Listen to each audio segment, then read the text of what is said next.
Então, agora a gente começa o outro módulo, o módulo que vai falar, então, agora do desenvolvimento do sistema genital. Vamos lá, módulo 75, 76 e 77. Anatomia e fisiologia do sistema vegetal. Certo? Ou sistema reprodutor, tá? Sistema genital ou sistema reprodutor. Mesma coisa. Então, o sistema genital é o conjunto de órgãos, né, que o indivíduo tem relacionado com a reprodução. É o único sistema que diferencia-se no homem e numa mulher. Todos os outros sistemas são exatamente iguais, tá? Nos seres humanos, quando os homens e as mulheres atingem a maturidade sexual, aí eles vão ter mais distinções, mais diferenças quanto à morfologia do corpo e também das genitais, tá? Bom, o sistema reprodutor masculino é formado por um conjunto de órgãos externos que envolvem o pênis e a bolsa escrotal, tá? A bolsa escrotal é o que vocês comumente chamam de saco, tá? Que pode ser também chamado de saco escrotal. E formado por órgãos internos que são a próstata, as glândulas seminais, as glândulas bulbouretrais, os ductos deferentes e o ducto ejaculatório, que é a uretra. Então, observem aí, vocês têm na página 99 uma imagem que mostra esses órgãos internos masculinos. Então, vocês têm lá, atrás da bexiga urinária, passa a próstata. Então, a próstata está bem próxima aqui da bexiga urinária. Essa próstata, ela produz uma secreção prostática, tá? Aí vocês têm as glândulas bulbouretrais, vocês têm as glândulas seminais, os ductos deferentes, que leva o espermatozoide que foi produzido lá no testículo até a uretra. O epidídimo, essa parte amarelinha que está em cima dos testículos, que é onde vai ocorrer a maturação dos espermatozoides, tá? Tem o pênis, né? Que é o órgão copulador, e a uretra, que leva o espermatozoide para fora do corpo masculino. Então, na extremidade do pênis, também tem um excesso de pele, que a gente chama de glande, tá? Que pode estar coberta ali por esse excesso de pele, e esse excesso de pele a gente chama de prepúcio. Então, o que acontece? A glande é a cabeça do pênis, e ela é protegida por um excesso de pele chamada prepúcio, tá?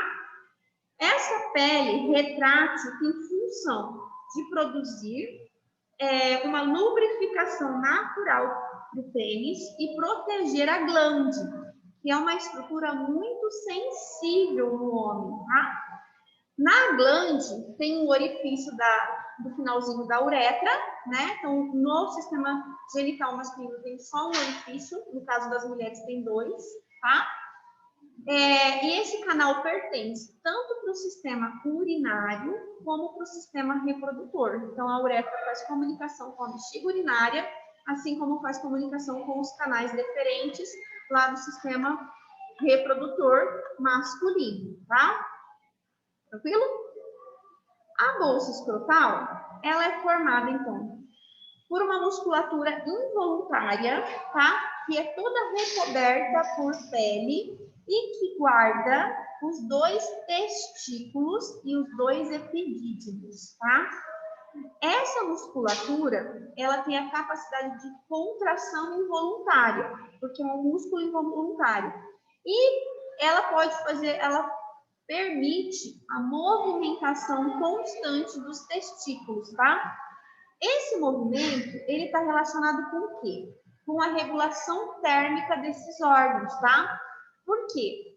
Esses órgãos, os testículos, eles têm que permanecer numa temperatura abaixo de 36 graus e meio. para que eles possam produzir os espermatozoides adequadamente.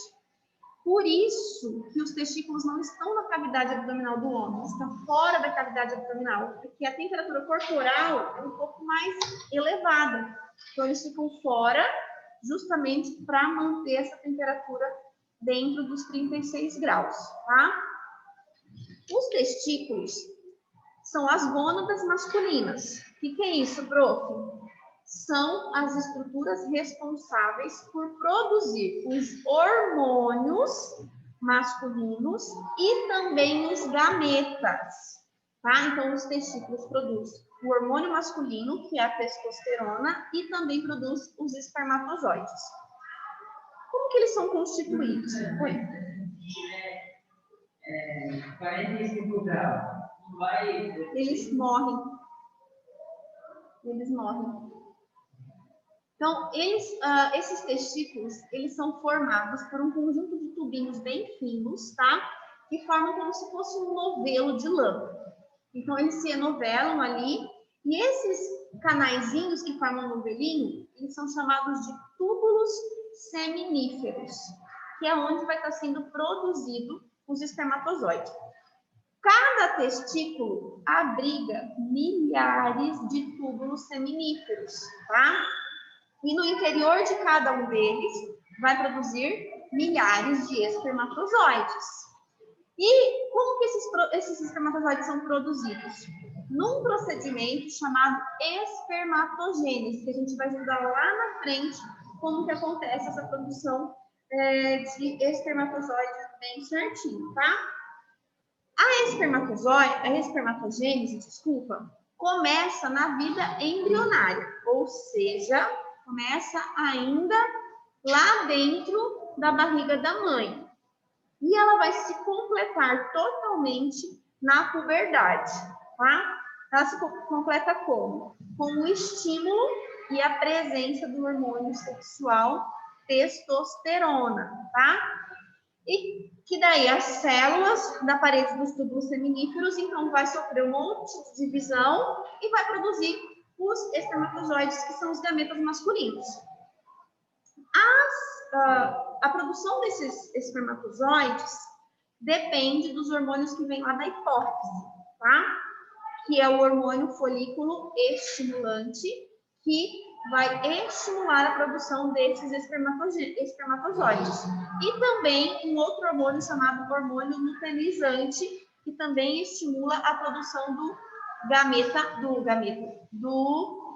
hormônio masculino. Então, observem na imagem que vocês têm aí, da página 100.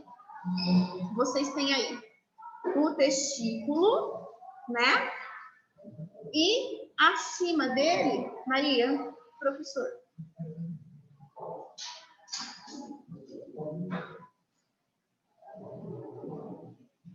Vocês têm aí na página 100 um testículo e acima dele vocês têm o epidídimo, tá?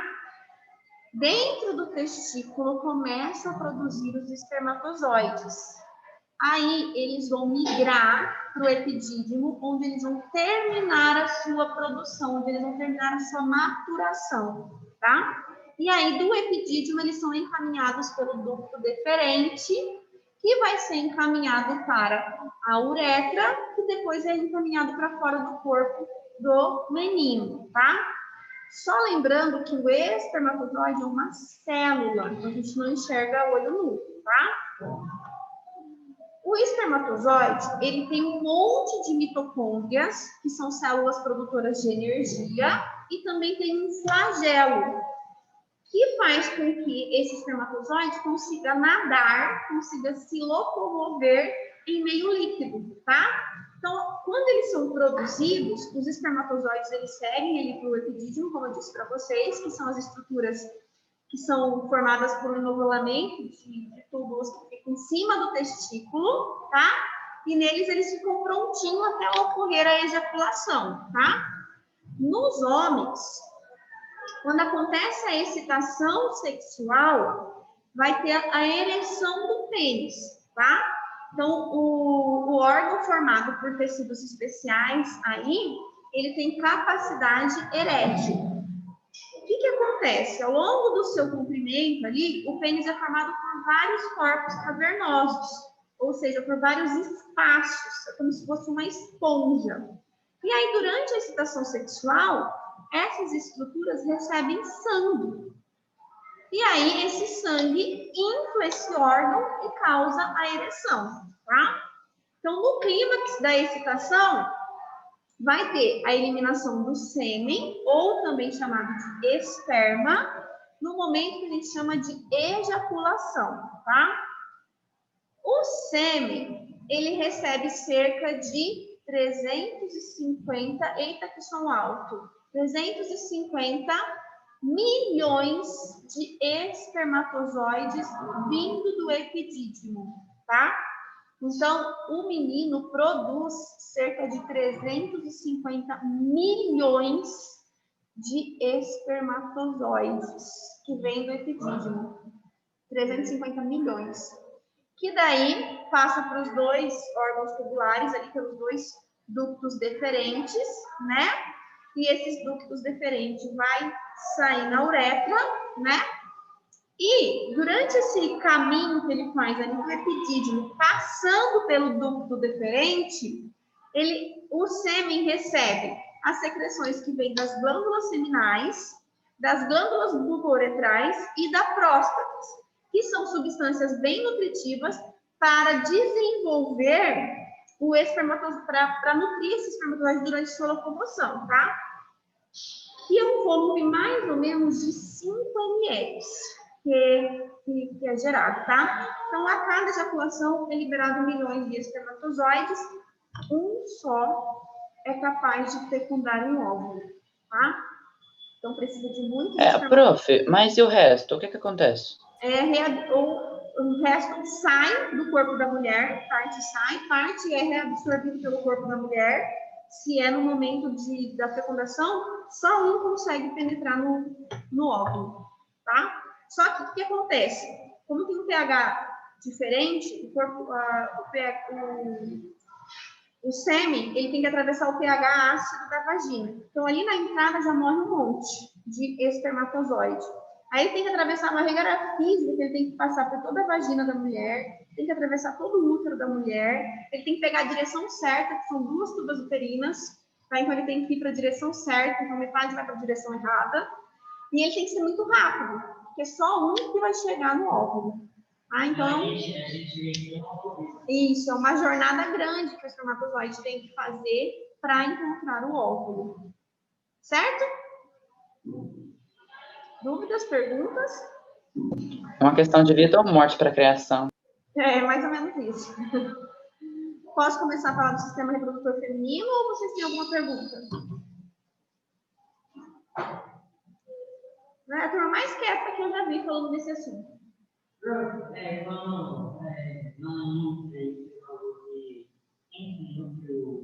As glândulas seminais, a próstata e as glândulas bulbouretrais. Os espermatozoides ficam enfraquecidos. Eles ficam enfraquecidos. Quando tem algum problema desse tipo, a gente fala que o menino tem problema de fertilidade, né? Então, ele vai ter dificuldade de engravidar uma mulher. Então, aí precisa fazer tratamento, normalmente. Prof, também tem algumas doenças genitais masculinas que também eu vi na internet de um cara que teve torção de testículo. Tem. E tem uma doença também que os meninos, o testículo de vocês, quando vocês são gerados, ele não está na bolsa escrotal. Quando vocês são gerados, ele está na cavidade abdominal. Aí quando vocês nascem, o testículo desce. Se o testículo não desce, a gente fala que isso é chamado de criptorquídea. Então o testículo fica dentro da cavidade abdominal. Aí precisa fazer uma cirurgia para colocar ele dentro da bolsa escrotal. Tem vários problemas que podem acontecer com relação à fertilidade do homem, tá? Mais alguma pergunta? Não? Não, acho que é só isso. Sistema reprodutor feminino. O sistema reprodutor feminino, Então, é formado por uma parte externa e por uma parte interna, assim como o sistema reprodutor masculino. Então, vamos lá. O sistema reprodutor feminino tem externamente o que a gente chama de pequenos lábios e grandes lábios.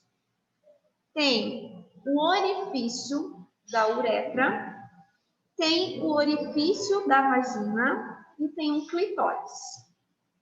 Internamente, a mulher vai ter a vagina, o útero, a tuba uterina e os ovários, tá?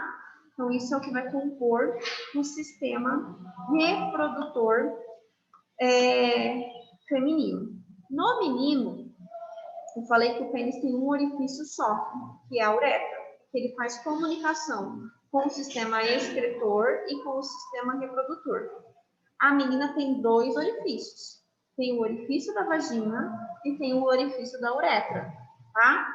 Porque o sistema reprodutor não faz comunicação com o sistema excretor, tá? Até porque a gente sabe que é a mulher que é a responsável por gerar uma vida, né? Então, tem essas diferenças aí que é bastante importante. A parte externa da mulher, que é o pudendo feminino, que é popularmente conhecida como vulva, tá? Então, é a região que fica entre o monte de pubis, que é a parte que aparece os pelos ali depois da puberdade, e o ânus. Então, é nessa região que a gente tem o pudendo feminino. O pudendo, ele é constituído, então, por pele e é dividido em grandes lábios e pequenos lábios. Os grandes lábios, eles vão se estender paralelamente ao longo da região do pubis, até próximo do ânus.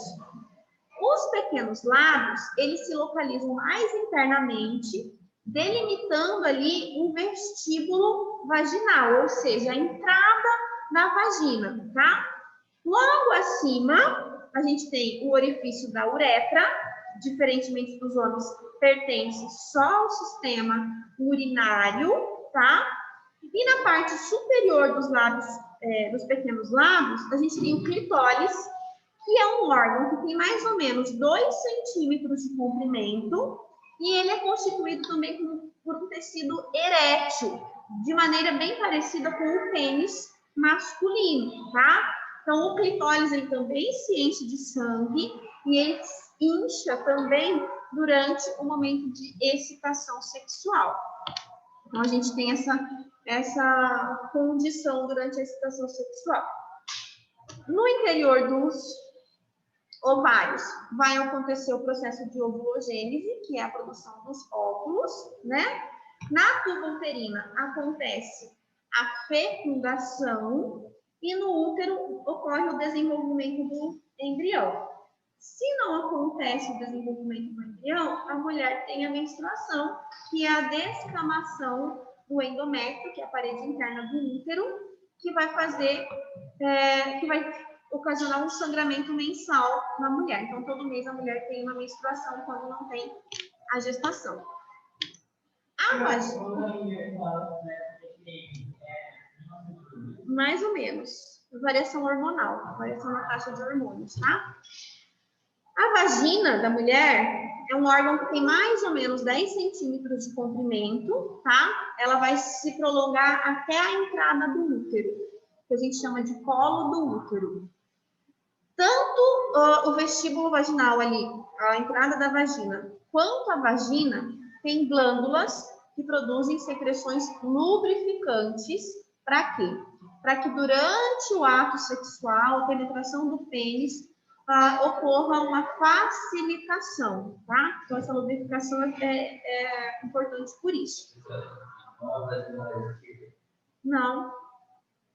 Ela sofre dilatação e contração. Mas ela tem mais ou menos 10 centímetros de comprimento em todas as mulheres, tá? Porque ela é um tubo, né? A vagina é um tubo. 10 centímetros, o útero.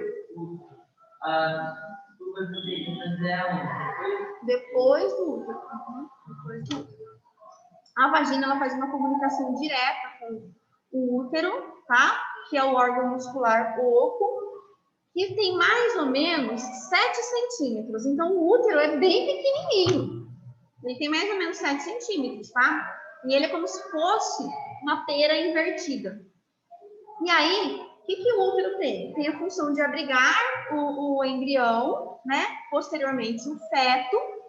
E daí vai ter a função de promover todo o desenvolvimento desse feto durante o período de vida. Ele é como se fosse uma perinha invertida, sabe? Formato de pera. Como se fosse uma pera de ponta cabeça. Como se fosse uma pera de ponta cabeça, tá? Na parte superior do útero, tem as duas tubas uterinas. E na parte inferior do útero tem o colo do útero, que é a entrada ali do útero, tá? Que faz conexão direta com a vagina. A parede interna desse útero é formada por uma musculatura bem flexível, que se estende durante toda a gravidez, né? Para o bebê poder crescer. E essa parede interna é chamada de endométrio, tá? E ela é muito irrigada, muito vascularizada, porque durante a gestação é fundamental para o desenvolvimento desse bebê. E aí, se não tem a implantação do embrião no útero da mulher, o endométrio, então, ele vai se descamar e a gente tem a menstruação, tá? Uhum. Tudo. Isso. Uhum. As tubas uterinas, anteriormente, eram chamadas de trompas de Falópio, tá? São órgãos tubulares, que têm mais ou menos 10 centímetros de comprimento também, faz comunicação direta com os ovários e com o útero. Na tuba uterina, que tem um monte de células ciliares, elas são capazes de empurrar o óvulo que saiu do ovário até o encontro do espermatozoide, que acontece ali na tuba. Depois que fecunda, ela também continua empurrando o embrião para dentro do útero, tá? Então, a fecundação do óvulo pelo espermatozoide acontece nas tubas uterinas. Depois nós temos os ovários, que são os órgãos... Oi. O embrião, ele não aperta os outros órgãos? Nossa, o embrião é extremamente pequeno. O bebê, né? Depois o bebê começa assim, ele desloca os órgãos da mulher, eles são deslocados para cima, quando está com o desenvolvimento do bebê já. Mas o embrião é extremamente pequeno.